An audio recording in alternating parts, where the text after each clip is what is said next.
तर hello friends, मागच्या आपण लेक्चरमध्ये सी प्रोग्रामिंगचा सी टोकन्स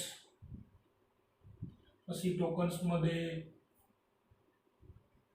काय काय असतं ते बघितलं. कॉन्स्टंट बघितलं, स्पेशल कॅरेक्टर सेट बघितला. हे सर्व बघितल्यानंतर आता काय झालंय की आपल्याला थोडा स्पीड पकडावा लागणार आहे. आपण बेसिक प्रोग्रामिंग लँग्वेजच्या सर्व गोष्टी बघतोय आणि हे शिकताना फक्त सी प्रोग्रामिंग लँग्वेजला लागू होत नाही, तर हे सर्वच प्रोग्रामिंग लँग्वेजला लागू होतं. सर्वच प्रोग्राम लँग्वेजमध्ये त्यांचे कॅरेक्टर सेट, त्यांचे टोकन्स, त्यांचे डेटा टाइप्स हे काय असतात, 60 to 70% सेमच असतात. कॅरेक्टर सेट हा 90% सेमच असतो. आणि सी प्रोग्रामिंगचे वेगवेगळे व्हर्जन्स आहेत, वेगवेगळे कंपायलर्स आहेत. ते कंपायलर सुद्धा वेगवेगळ्या गोष्टी काय करतात, सपोर्ट करतात. तर आजचा जो आपला टॉपिक आहे तो आहे सी प्रोग्रामिंग मधला डेटा टाइप्स. डेटा टाइप्स म्हणजे काय, की जो पण डेटा तुम्ही यूज करणार आहे तो कोणत्या टाइपचा यूज करणार आहे ते ठरवण्यासाठी काय केलंय की सी कंपायलरने काय केलंय, तुम्हाला इनबिल्ट डेटा टाइप्स दिलेले आहेत, तेच तुम्ही यूज करू शकता. Depends on compiler, depends on C compiler. All C compiler, all सगळेच ऑल सी कंपायलर 5 डेटा टाइपला सपोर्ट करतात. सगळेच सी कंपायलर ते 5च्या 5ला सपोर्ट करतातच. पहिला डेटा टाइप आहे तो आहे इंटिजर. त्याचा कीवर्ड आहे इंट. मागच्या लेक्चरमध्ये आपण कीवर्ड सुद्धा शिकलो, तर त्याचा इंटिजरचा कीवर्ड आहे इंट. डेटा टाइप साठी तुम्ही वापरतात इंट. दुसरा आहे फ्लोट. त्याचा कीवर्ड सुद्धा फ्लोटच आहे. फ्लोटिंग पॉइंट, फ्लोट म्हणजे फ्लोटिंग पॉइंट, फ्लोट. तर फ्लोटिंग पॉइंट मोठा असेल तर लॉंग फ्लोटिंग पॉइंट म्हणू आपण त्याला, तो असतो डबल.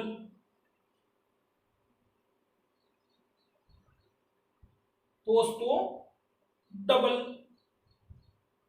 तिसरा आहे चौथा आहे कॅरेक्टर. त्याचा कीवर्ड आहे कॅर. आणि पाचवा जो डेटा टाइप आहे वॉइड. त्याचा कीवर्ड सुद्धा वॉइडच आहे. वॉइड काय करतं, वॉइड मीन्स नल. म्हणजे वॉइड कोणत्याही फंक्शनला जर आपण वॉइड दिलं तर ते फंक्शन काय रिटर्न करतं, नल. नल म्हणजे नथिंग, झिरो, काहीच रिटर्न करत नाही. तर ऑल सी कंपायलर्स काय करतात, हे 5 डेटा टाइप काय करतात, सपोर्ट करतात. सगळेच सी कंपायलर, असा कोणताच सी कंपायलर नाही जो हे 5 डेटा टाइप सपोर्ट करत नाही. म्हणजे हे कॉमन आहेत सगळ्या सी कंपायलर मध्ये. हे 5च्या 5 डेटा टाइप काय होतात, सपोर्ट होतात. Int, float, double, care and void. Data type म्हणजे तुम्हाला मशीन टू मशीन डेटा कसा यूज करणार आहे, तर मग तो कंपायलरला सांगावं लागतं, इन्फॉर्म करावं लागतं की मी जो डेटा घेतोय तो ह्या टाइपचा आहे. मग ते सांगण्यासाठी तुम्हाला डेटा टाइप दिलेले आहेत. तुम्हाला डेटा टाइप्स दिलेले आहेत आणि ते डेटा टाइप्स तुम्हाला प्रोग्रामिंग लँग्वेजमध्ये यूज करायचे आहेत आणि ते यूज करून तुम्हाला प्रोग्रामिंग कोड करायचा आहे. मग ऑल सी कंपायलर्स हे 5 कंपल्सरी त्यांना ते सपोर्ट करतात. पण मग जर आपण, मी मागच्या लेक्चर मध्ये काय सांगितलं, ANSI, अमेरिकन नॅशनल स्टँडर्ड इन्स्टिट्यूटने काही रूल्स प्रोव्हाइड केलेले आहेत. मग ANSI काय म्हणते, ANSI सपोर्ट, ANSI काय सपोर्ट करते, ANSI काय सपोर्ट करते, प्रायमरी और त्याला मी प्रिमिटिव्ह डेटा टाइप्स, प्रायमरी और primitive data types, basic data types म्हणू आपण त्याला बेसिक. दुसरे आहे, मग याच्यामध्ये एक्झाम्पल बघितले तर आपण फॉर एक्झाम्पल मग इंट, फ्लोट, कॅर असे खूप सारे आहेत. ओके, हे आपण शिकणार आहोत. आज पूर्ण डेटा टाइप वरती लेक्चर घेणार आहे. आज पूर्ण प्रायमरी डेटा टाइप मी शिकवणार आहे.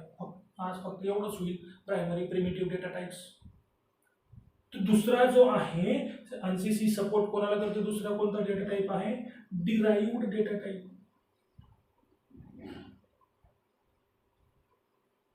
हे डिराइव्ड डेटा टाइप काय असतात, यालाच आपण सेकंडरी डेटा टाइप सुद्धा म्हणतो.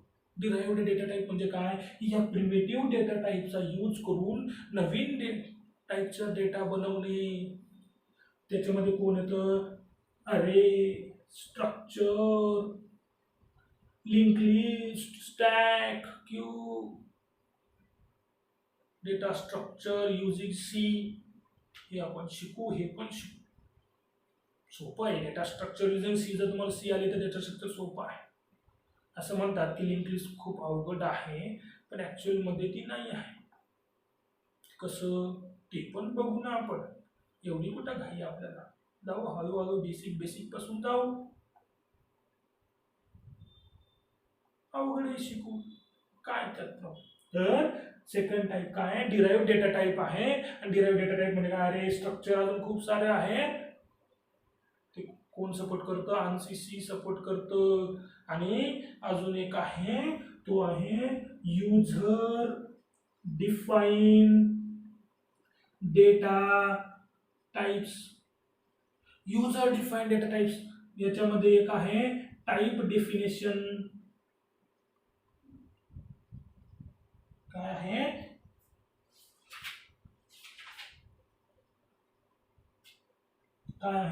Type definition.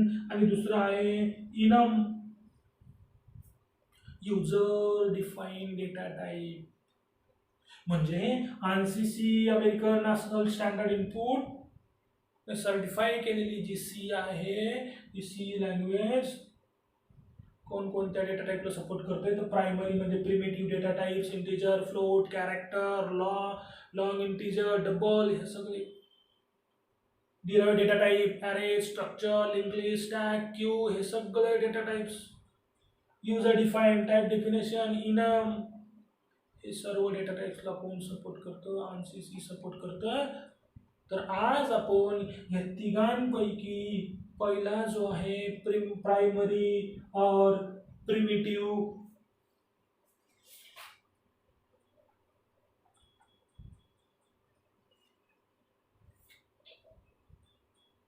प्राइमरी और प्रिमिटिव्ह डेटा टाइप्स. मग सर्वच सी कंपायलर कोण कोणाला सपोर्ट, कशाला सपोर्ट करत होतं, 5 डेटा टाइप्सला, integer, character, float, double and void. 5 data टाइपला सर्वच सी कंपायलर काय करतात, सपोर्ट. एनसीसी ह्या डेटा टाइप्सला सपोर्ट करतात.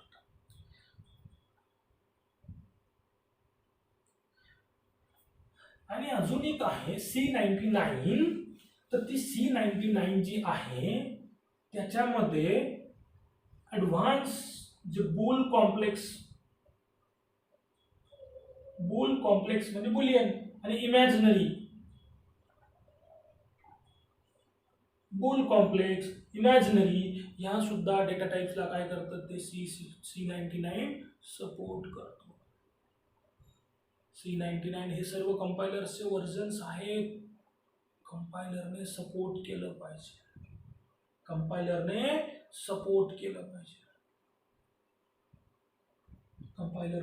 सपोर्ट केलं पाहिजे. तर जर तुम्ही टर्बोसी यूज करत असाल तर टर्बोसी मध्ये मागच्या लेक्चरमध्ये आपण जो कोड बघितला, तुम्ही जसं तसा टाईप केल्यानंतर आधी तो कंपाईल करायचा आहे.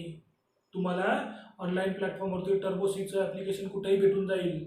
तर ते टर्बोसीचं ॲप्लिकेशन इन्स्टॉल केल्यानंतर त्याच्यामध्ये कोड करताना तुम्ही तो कोड करा, तो आधी कंपाईल करा.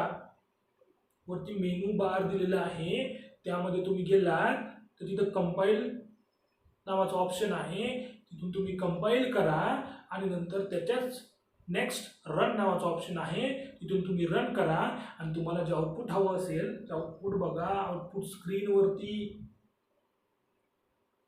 कंपाईल कशासाठी करायचा की तुमच्या प्रोग्राममध्ये काही एरर्स आहेत का. तुम्ही डायरेक्टली जर रन केला, जर त्याच्यामध्ये एरर असतील तर ते आधी तुम्हाला एरर शो करेल, एरर करेक्ट करायचे, त्यानंतर तो प्रोग्राम रन होतो. जर तुम्ही कोणतं सॉफ्टवेअर यूज करत असाल, टर्बोसी. आता असे सॉफ्टवेअर्स आले की काय करतात की तुम्ही कोड टाईप करत असतानाच तुम्हाला सांगतात की काय राहिलंय, काय मिस्टेक झालेली आहे. टायपिंग मिस्टेक झाली असेल तर ती सांगतात, कीवर्ड मिस्टेक झालेली असेल तर त्यांनी तो कलर मेन्शन केलेला असतो. तुम्ही जर इफ लिहिला, इफला जर त्या सॉफ्टवेअरमध्ये ग्रीन कलर असेल, जर इफ लिहिताना तुम्ही स्पेलिंग चुकवली तर तो इफचा ग्रीन होत नाही. त्याच वेळेस तुम्हाला ते इंडिकेशन देतात की हे काय झालंय, चुकलेलं आहे. तर तुम्ही तिथे ती मिस्टेक सॉल्व्ह करतात. पण काय होतं याने, मी बेसिकली सी प्रोग्रामिंग करताना जास्तीत जास्त तुम्ही टर्बोसीचाच यूज करा किंवा युनिक्स किंवा लिनक्सवरती करा. बट जे सॉफ्टवेअर्स तुम्हाला एरर प्रेडिक्शन करून देत असतील त्याचा मॅक्झिमम म्हणजे सुरुवातीला यूज करू नका. का त्याचं कारण एक आहे की ही जर सवय तुम्हाला लागली तर तुमची कोडिंग जी असते, टायपिंग जी असते ती व्यवस्थित होत नाही. सवय लागत नाही टायपिंगची व्यवस्थित, सवय लागत नाही, प्रॅक्टिस होत नाही टायपिंगची व्यवस्थित, म्हणून एरर येऊ द्या. आणि अंडरस्टँडिंग होत नाही कन्सेप्ट तुम्हाला की एरर का आला. सुरुवातीला जर तुम्हाला समजलं की मिस्टेक आहे, म्हणून काय की सुरुवातीला जर सी प्रोग्रामिंगचा कोड करायचा असेल तर तुम्ही विंडोजवरती असाल तर काय करा, टर्बोसीचा यूज करा. तर आपण बघणार आहोत प्रायमरी डेटा टाइप्स. आज बघणार आहोत primary data types. Primary data types म्हणजे बेसिक डेटा टाइप्स. काय basic data types, basic data types. मग त्याच्यामध्ये पहिला आहे इंटिजर टाइप डेटा, दूसरा आहे कॅरेक्टर टाइप,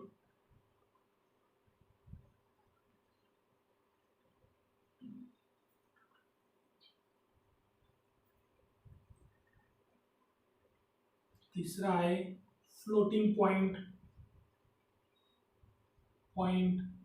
टाइप, आणि चौथा इथं काय आहे वॉइड. हे डेटा टाइप का आणि एवढे डेटा टाइप का, असंच का तसंच का, त्या सगळ्या क्वेश्चनचे आन्सर आपण बघणार आहोत. तर इंटिजर टाइप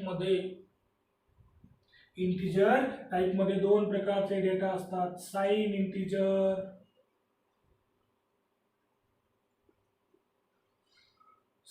इंटिजर आणि अनसाइन इंटिजर.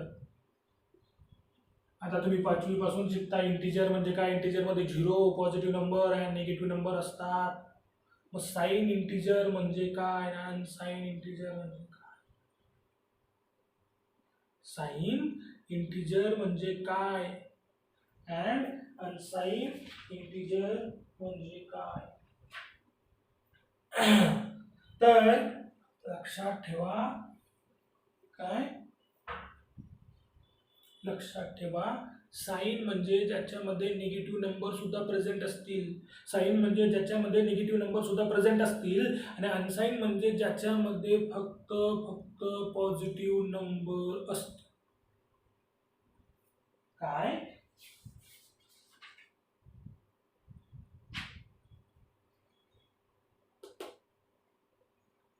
अनसाईन म्हणजे काय, ज्याच्यामध्ये फक्त 0 आणि पॉझिटिव्ह नंबरच असतील, निगेटिव्ह नंबर नसतील. आणि साईन म्हणजे काय, ज्याच्यामध्ये 0 पॉझिटिव्ह निगेटिव्ह सर्वच नंबर असतील, ते म्हणजे साईन नंबर.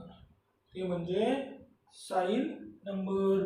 मग साईन इंटिजरमध्ये पहिला आहे इंटिजर, दुसरा आहे शॉर्ट इंटिजर, तिसरा आहे लॉंग इंटिजर.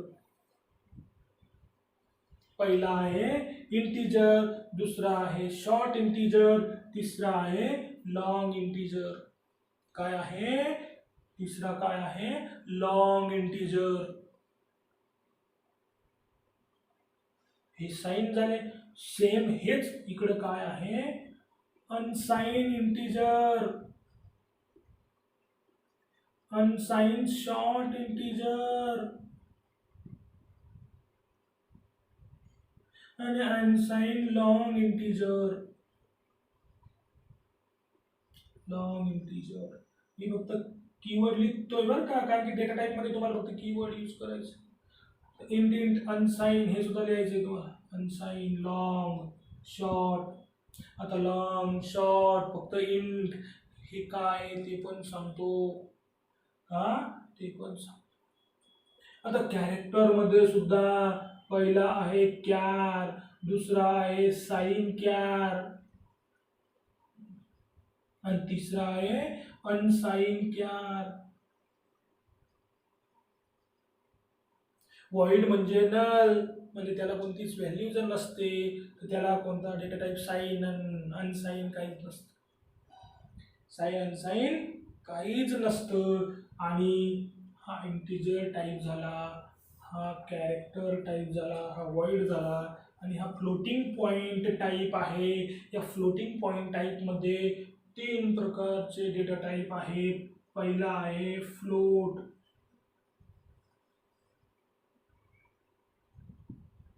दुसरा आहे डबल आणि तिसरा आहे लॉंग डबल. काय आहे लॉंग डबल.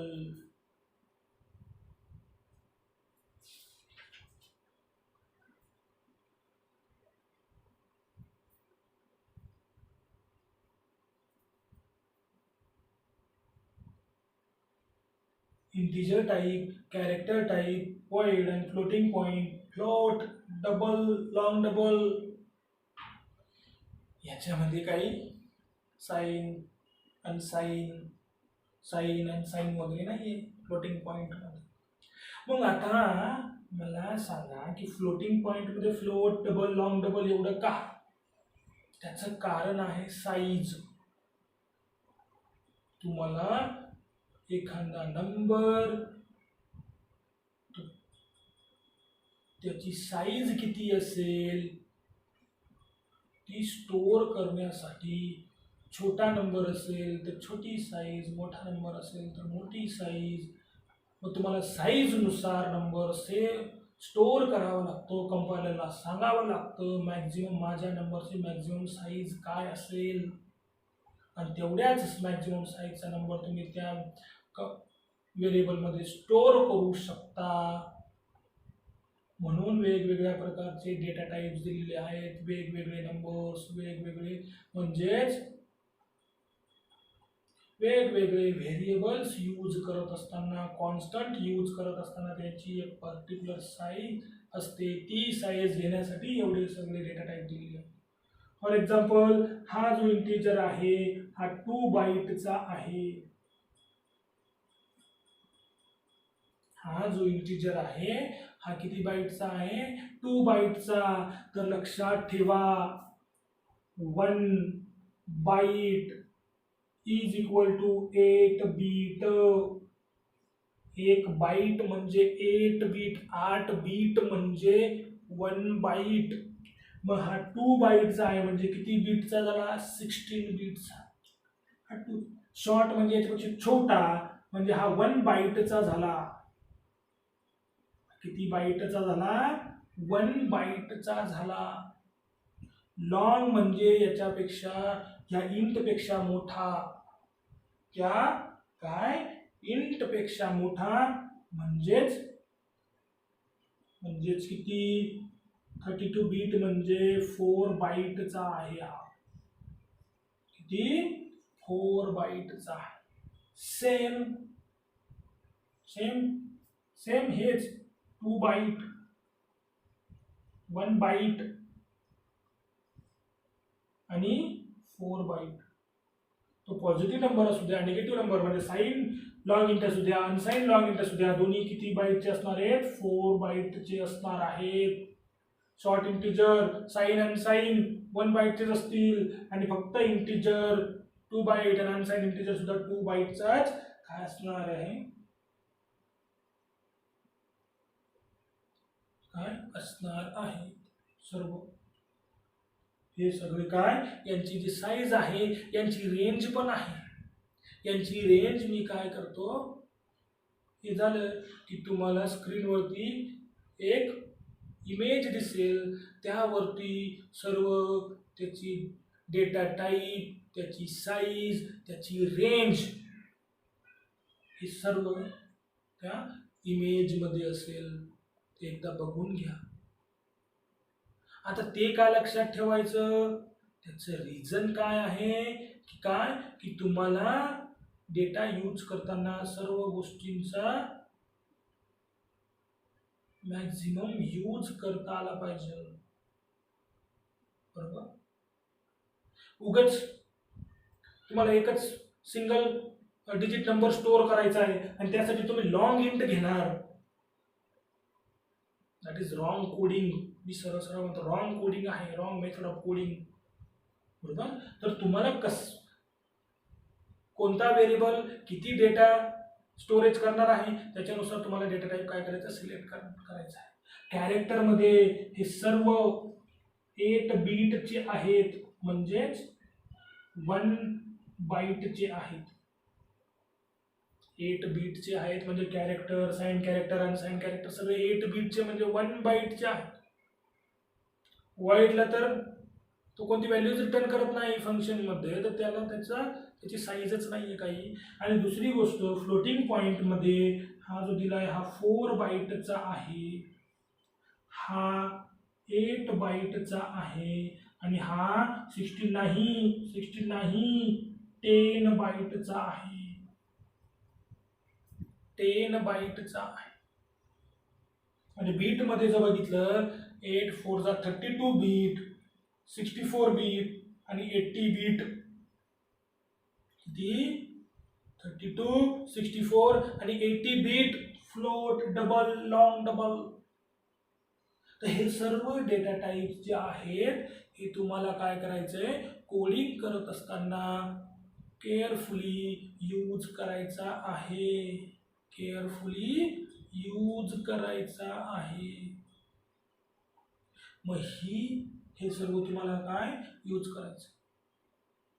मग ही तुमची इमेज आहे ज्याच्यामध्ये तुम्हाला डेटा टाईप त्याची साईज त्याची रेंज दिलेली आहे. त्याची रेंज दिलेली आहे आणि त्यानुसारच तुम्हाला हे सर्व डेटा टाईप्स रेंजनुसारच यूज करायचे आहेत. काय रेंजनुसारच सर्व डेटा टाईप यूज करायचे आहे. हे सर्व तुम्हाला पुस्तकातही भेटून जाईल. आपल्याला फक्त काय करायचंय समजून घ्यायचं आहे. आपल्याला फक्त काय करायचंय समजून घ्यायचं आहे. मग अशा पद्धतीने हे प्रिमिटिव्ह डेटा टाईप्स आहेत त्यांच्या रेंज आहे त्यांची साईज आहे आणि हे आपल्याला प्रोग्रामिंग कोडिंग मध्ये यूज करायचं आहे.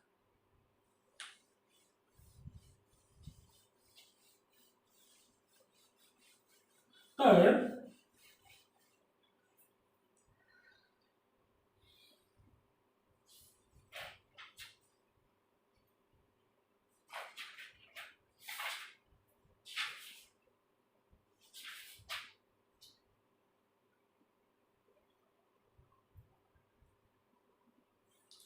ज्या वेळेस तुम्ही रियल कॉन्स्टंट यूज करता रियल कॉन्स्टंट्स म्हणजे फ्लोटिंग पॉइंट व्हॅल्यूज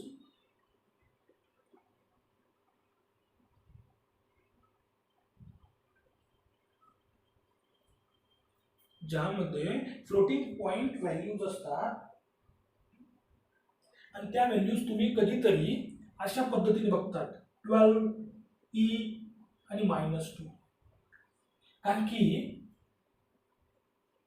की मॅथमॅटिक्स मध्ये आपण 12e⁻² असं लिहू शकतो, पण प्रोग्रामिंग मध्ये तुम्हाला असं लिहिता येत नाही. तुम्हाला हे असं लिहावं लागतं 12e−2 12e−2 काय 12e−2 म्हणजे एक्सपोनंट आहे -12 तुम्ही डायरेक्टली लिहू शकत नाही. हो, जसं तुम्ही मॅथमॅटिक्स मध्ये एक्झाम्पल सॉल्व्ह करताना लिहिता तसं कोडिंग मध्ये डायरेक्टली तुम्हाला लिहिता येत नाही.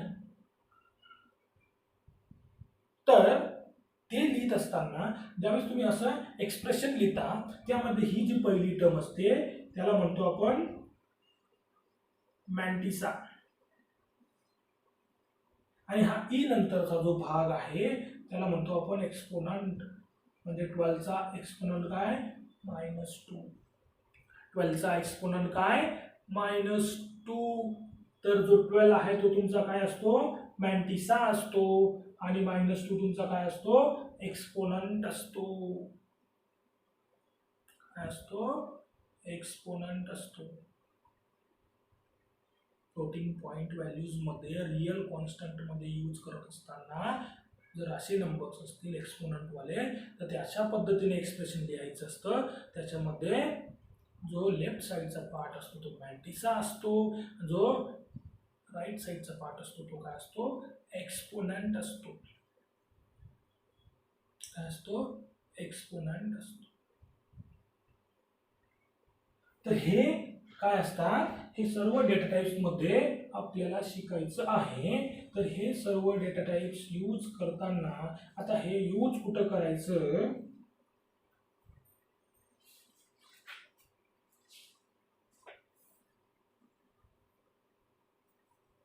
हे यूज कुठे करायचं तर त्यासाठी आहे टॉपिक तुमचा व्हेरिएबल्स. आपण मागच्या वेळेस त्याची फक्त डेफिनेशन बघितली होती. मागच्या वेळेस आपण फक्त व्हेरिएबल्सची डेफिनेशन बघितली होती, डिटेलमध्ये बघितलं नव्हतं. ते आज आपण बघणार आहोत. डेटा टाइप बघितल्यानंतर आता आपण व्हेरिएबल डिक्लेअर करू शकतो using data type and variable name.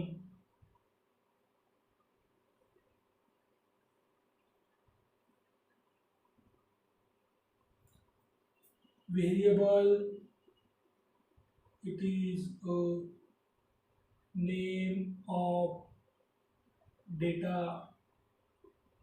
which store some value. Name of a data, name of data which store some value. काहीतरी व्हॅल्यू स्टोअर करण्यासाठी त्याला आपण काहीतरी नाव देतो, त्या नावाला म्हणायचं व्हेरिएबल. आणि व्हेरिएबल काय असतो फिक्स नसतो, नॉट फिक्स.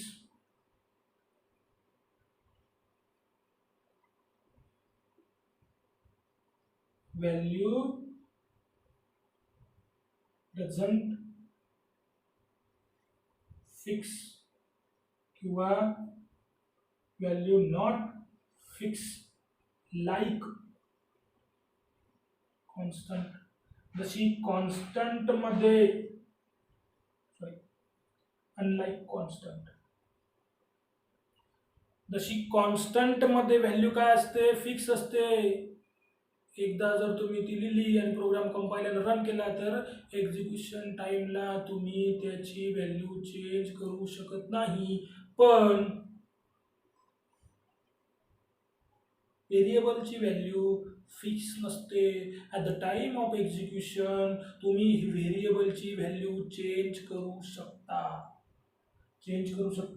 मग हे व्हेरिएबल डिक्लेअर करण्यासाठी काहीतरी काय दिलेले रूल्स दिलेले आहेत. त्याच्यातला पहिला रूल आहे जो आपण आयडेंटिफायर मध्ये शिकलो की must variable must starts with letter म्हणजे अल्फाबेट. अल्फाबेटने सुरुवात झाली पाहिजे. आणि सम कंपायलर काही कंपायलर सम कंपायलर कशाला सुरू तुम्ही जर underscore some compiler support starts with underscore काही कंपायलर अंडरस्कोरने जरी काय केलं व्हेरिएबल नेमची सुरुवात केली तरी चालतं. काही कंपायलर नाही सुरुवात करत, काही कंपायलर फक्त काय म्हणतात की सुरुवात स्टार्ट्स विथ लेटर. सेकंड आहे की हे जे व्हेरिएबल आहे variable name not be a keyword. जे कीवर्ड आपण शिकलो ते कीवर्ड हे व्हेरिएबलचे नाव नसावं.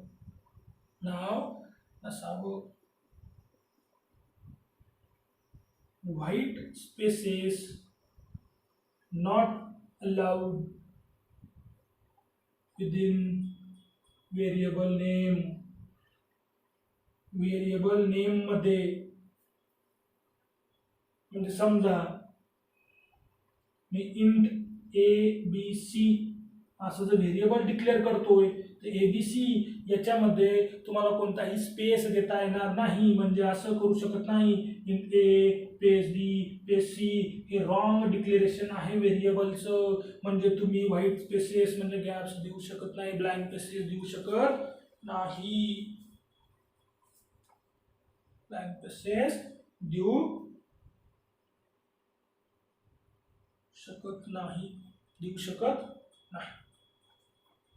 देऊ शकत नाही. तुम्ही व्हेरिएबल मध्ये च्या नेम मध्ये ब्लँक स्पेसेस देऊ शकत नाही. आणि ANSI रिकॉग्नाइज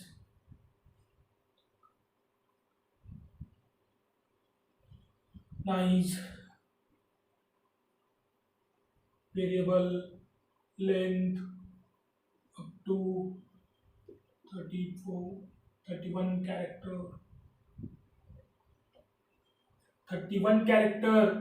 31 कॅरेक्टर पर्यंतच तुम्ही काय करू शकता एक व्हेरिएबल तयार करू शकता. 31 त्याची लेंथ असेल म्हणजे length of variable he 31 character असेल. ANSI स्टँडर्ड्स नुसार त्याची लेंथ किती असेल 31 कॅरेक्टर. आणि सगळ्यात महत्वाचं काय आहे की व्हेरिएबल डिक्लेरेशन मध्ये जर अप्पर केस आणि लोअर केस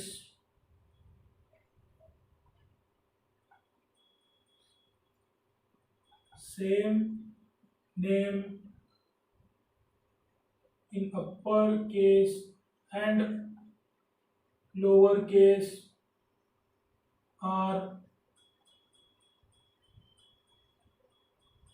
different variable.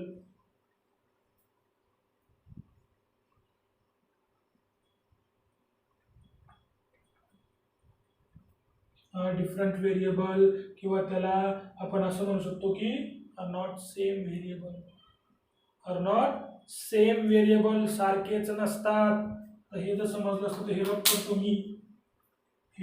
रब करतो मी तर म्हणजेच काय याचा मिनिंग काय होतो की सेम नेम इन अप्पर केस. म्हणजे जर मी टोटलचा T कॅपिटल लिहिला, टोटलचा T स्मॉल लिहिला किंवा टोटल पूर्णपणे अप्पर केस मध्ये लिहिला तर हे तिघ जे व्हेरिएबल नेम आहेत ते टोटली डिफरंट आहेत.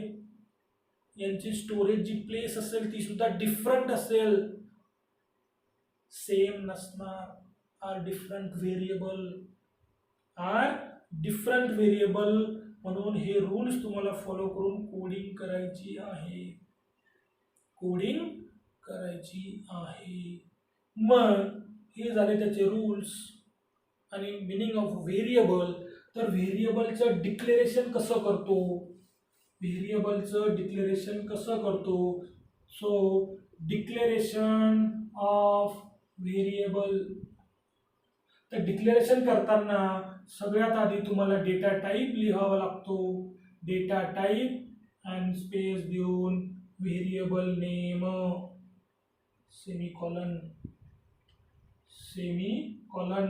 मग ते लिहिताना म्हणजे समजा इंटीजर मी असं लिहितो roll number. Integer roll number फक्त डिक्लेअर करतोय. कॅरेक्टर नेम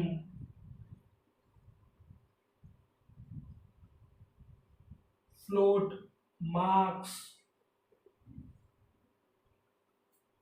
पर्सेंटेज फ्लोट मध्ये पॉइंट मध्ये असतो ना तो पर्सेंटेज म्हणून. मग अशा पद्धतीने तुम्ही व्हेरिएबलचं काय करता डिक्लेरेशन. हे काय झालं त्याचे डेटा टाइप्स आणि हे काय झालं त्याचे व्हेरिएबल नेम. अशा पद्धतीने तुम्ही काय करतात हे डेटा टाइप्स. म्हणजेच हा रोल नंबर मध्ये आता तुम्ही फ्लोटिंग पॉइंट व्हॅल्यू स्टोअर करू शकत नाही. रोल नंबर मध्ये तुम्हाला इंटिजरच घ्यावा लागेल. या कॅरेक्टर नेम मध्ये तुम्ही फ्लोटिंग पॉइंट व्हॅल्यू टाकू शकत नाही. त्याच्यामध्ये तुम्हाला कॅरेक्टरच घ्यावं लागेल. आणि फ्लोट मध्ये तुम्ही कॅरेक्टर टाकू शकत नाही. त्याच्यासाठी तुम्हाला फ्लोटिंग पॉइंट व्हॅल्यूज घ्यावे लागेल. हे काय सांगतं त्याचे डेटा टाइप ठरवतं सर्व. ते टाइप कास्टिंग वगैरे ती वेगळी गोष्ट आहे, ती नंतर बघू आपण. पण आपण शिकतो डिक्लेरेशन ऑफ व्हेरिएबल. तर ज्या टाईपचा व्हेरिएबल तुम्ही डिक्लेअर केला त्याच टाईपची व्हॅल्यू तुम्हाला टाकायची आहे आणि त्याच रेंजमध्ये तुम्हाला ती व्हॅल्यू टाकायची. त्या रेंजच्या बाहेर सुद्धा जायचं नाहीये. बरोबर. तर अशा पद्धतीने तुम्ही काय करता व्हेरिएबलचं डिक्लेरेशन करता. अशा पद्धतीने तुम्ही काय करतात व्हेरिएबलचं डिक्लेरेशन करतात. आणि डिक्लेरेशन झाल्यावर व्हेरिएबलला इनिशियलायझेशन करावं लागतं. इनिशियलायझेशन ऑफ व्हेरिएबल म्हणजे इनिशियलायझेशन ऑफ व्हेरिएबल म्हणजे व्हेरिएबलला काय द्यायचं व्हॅल्यूज द्यायच्या. जे व्हेरिएबल तुम्ही डिक्लेअर केलंय त्या व्हेरिएबलला काय द्यायचं व्हॅल्यूज द्यायच्या. म्हणजे लाईक दिस. आता इथे तुम्ही इंटिजर रोल नंबर केलाय. मी त्या रोल नंबरला व्हॅल्यू इनिशियलाइज करतो. Roll number is equal to 10. म्हणजे ही जी 10 आहे ही व्हॅल्यू ह्या व्हेरिएबल मध्ये जाणार रोल नंबर. किंवा तुम्ही डायरेक्टली असं पण करू शकता डिक्लेरेशन विथ इनिशियलायझेशन. म्हणजेच काय integer roll number is equal to 10 असं पण करू शकता. किंवा युजिंग स्कॅनएफ ते सुद्धा करू शकता. At the time of execution of program त्यावेळेस ते होईल एक्झिक्युशन स्कॅनएफने जर वापरलं तर त्यावेळेस पण तुम्ही युजर डिफाईन व्हॅल्यू टाकू शकता त्याच्यामध्ये. तसंही करू शकता, असंही करू शकता, असंही करू शकता. इनिशियलायझेशन म्हणजे काय की जे पण व्हेरिएबल तुम्ही घेतलं तर ते व्हेरिएबलमध्ये व्हॅल्यू स्टोअर करायची. तर सगळ्यात महत्त्वाचा प्रश्न आहे की व्हेरिएबल का डिक्लेअर करायचं. ऑलरेडी मेमरीमध्ये प्रत्येक मेमरीला ॲड्रेस दिलेला असतो. पण काय आता लक्षात ठेवा एवढा मेमरी ॲड्रेस असल्यावरती कोणकोणता ॲड्रेस लक्षात ठेवायचा. कोणकोणता ॲड्रेस लक्षात ठेवायचा. दरवेळेस काय होतं दरवेळेस पीसीची प्रोसेसिंग नेहमी चालू असल्यामुळे काय होतं की दरवेळेस प्रत्येक व्हेरिएबलला लोकेशन जे असतं ते वेगवेगळं एम्प्टी लोकेशन अलोकेट होतं. आणि प्रत्येक वेळेस ते जे मेमरी लोकेशन आहे ते लक्षात ठेवणं पॉसिबल नाही आहे. म्हणून आपण काय करतो की त्या मेमरी लोकेशनला ज्याचा जो मेमरी ॲड्रेस असतो त्याला आपण एक आपल्या पद्धतीने नाव देतो. त्या नावाला म्हणायचं व्हेरिएबल. मग हे का करावं लागतं त्याचं एक साधं एक्झाम्पल सांगतो. फॉर एक्झाम्पल मी नाशिक सिटीमध्ये राहतो. तर नाशिक सिटीमध्ये जर मी सांगितलं एखाद्याला माझ्याकडे यायचं आहे आणि मी फक्त सांगितलं की तू नाशिकला ये म्हणजे माझ्याकडे आलास. मी त्याला माझा ॲड्रेस पाठवला. मी फक्त काय सांगितलं की तू नाशिकला ये आणि मी त्याला ॲड्रेसच सांगितला नाही. आणि समजा माझा फोनच बंद असला तर तो कोणाला विचारणार. पूर्ण नाशिकमध्ये मला कुठे शोधणार. नाशिकमध्ये खूप सारे ऋषिकेश असतील, नाशिकमध्ये खूप सारे लोकेशन्स आहेत. तो कुठे शोधणार. मग त्यासाठी जर मी त्याला पर्टिक्युलर ॲड्रेस दिला पिनकोड दिला तर त्या पिनकोडला येऊन त्या ॲड्रेसवरती येऊन जर मी आता तर गुगल मॅपचा जमाना आहे. मी जर त्याला मॅपवरती माझं लोकेशन सेंड केलं तर तो त्या पर्टिक्युलर लोकेशनला येऊन मला भेटू शकतो जरी माझा मोबाईल बंद असला तरी. म्हणून ॲड्रेस जरी महत्वाचा असला तर त्या ॲड्रेसला नाव देणं गरजेचं आहे. प्रत्येकच घर आपलं नसतं, आपल्याला जे शोधायचं आहे तेही नसतं. म्हणून काय की मेमरीला ॲड्रेस जरी असला तरी त्या ॲड्रेसला प्रोग्रॅमिंग करत असताना नाव देणं गरजेचं आहे. फॉर आवर कन्व्हिनियन्स, आपल्या कन्व्हिनियन्ससाठी नाव देणं गरजेचं आहे. म्हणून काय व्हेरिएबल, म्हणून व्हेरिएबल आलेलं आहे. म्हणून आपण युजिंग व्हेरिएबल त्या मेमरी लोकेशनला नाव देतो आणि त्या मेमरी लोकेशनमध्ये जो डेटा आपल्याला स्टोअर करायचा आहे तो डेटा आपण स्टोअर करतो. तर अशा पद्धतीने आपण आज काय बघितलं, data types, primitive data type बघितलं. त्यानंतर काय बघितलं, व्हेरिएबल, त्याचे रूल्स, त्याचं डिक्लेरेशन आणि त्याचं इनिशियलायझेशन. तर अशा पद्धतीने हे काय सीचं बेसिक चालू आहे. आणि तुम्हाला जर कोडिंग चांगली करायची असेल तर काय बेसिक शिकणं गरजेचं आहे. म्हणून काय करा, माझे लेक्चर्स बघा. अडचण आली तर काय करायचं, स्क्रीनवरती माझा नंबर आहे त्याला मेसेज करा, किंवा व्हिडिओ बघताना खाली कमेंट बॉक्स आहे तिथं तुमचे क्वेश्चन्स टाका. त्या क्वेश्चनचे आन्सर्स मी नेक्स्ट लेक्चरमध्ये घेऊन येईल. व्हिडिओ बघा आणि तुमच्या फ्रेंड्स, रिलेटिव्ह सर्वांना काय करा, शेअर करा, जेणेकरून सर्वांना याचा फायदा होईल. आणि माझं एकच काम आहे, एज्युकेशनमध्ये सिरियसनेस आणणं, ते येईल. म्हणून मी फक्त कंटेंट ओरिएंटेडच टीचिंग करतोय. आपल्याला फालतूगिरी जास्त करायची नाही आहे. म्हणून काय प्रोग्रॅमिंग व्यवस्थित शिकायची. ओके, थँक्यू, धन्यवाद.